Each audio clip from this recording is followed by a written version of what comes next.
అందరికీ నమస్కారం. నేను క్రాంతి బార్లపూడి, ముద్రగడ పద్మనాభం గారి అమ్మాయిని.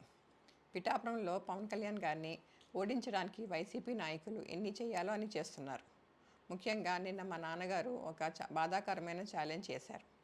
పవన్ కళ్యాణ్ గారిని ఓడించి పిఠాపురం నుండి తరిమేయకపోతే ఆయన పేరు ముద్రగడ పద్మనాభం రెడ్డిగా మార్చుకుంటారట.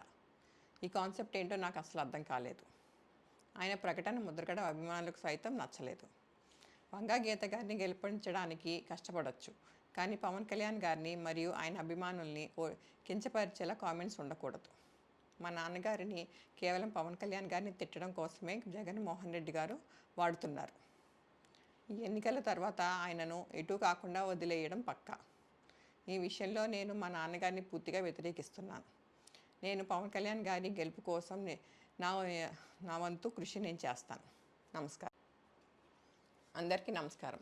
నేను క్రాంతి బార్లపూడి, ముద్రగడ పద్మనాభం గారి అమ్మాయిని. పిఠాపురంలో పవన్ కళ్యాణ్ గారిని ఓడించడానికి వైసీపీ నాయకులు ఎన్ని చేయాలో అని చేస్తున్నారు. ముఖ్యంగా నిన్న మా నాన్నగారు ఒక బాధాకరమైన ఛాలెంజ్ చేశారు. పవన్ కళ్యాణ్ గారిని ఓడించి పిఠాపురం నుండి తరిమేయకపోతే ఆయన పేరు ముద్రగడ పద్మనాభం రెడ్డిగా మార్చుకుంటారట. ఈ కాన్సెప్ట్ ఏంటో నాకు అసలు అర్థం కాలేదు. ఆయన ప్రకటన ముద్రగడ అభిమానులకు సైతం నచ్చలేదు. వంగా గీత గారిని గెలిపించడానికి కష్టపడవచ్చు, కానీ పవన్ కళ్యాణ్ గారిని మరియు ఆయన అభిమానుల్ని కించపరిచేలా కామెంట్స్ ఉండకూడదు. మా నాన్నగారిని కేవలం పవన్ కళ్యాణ్ గారిని తిట్టడం కోసమే జగన్మోహన్ రెడ్డి గారు వాడుతున్నారు. ఈ ఎన్నికల తర్వాత ఆయనను ఎటు కాకుండా వదిలేయడం పక్కా.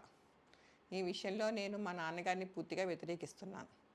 నేను పవన్ కళ్యాణ్ గారి గెలుపు కోసం నా వంతు కృషి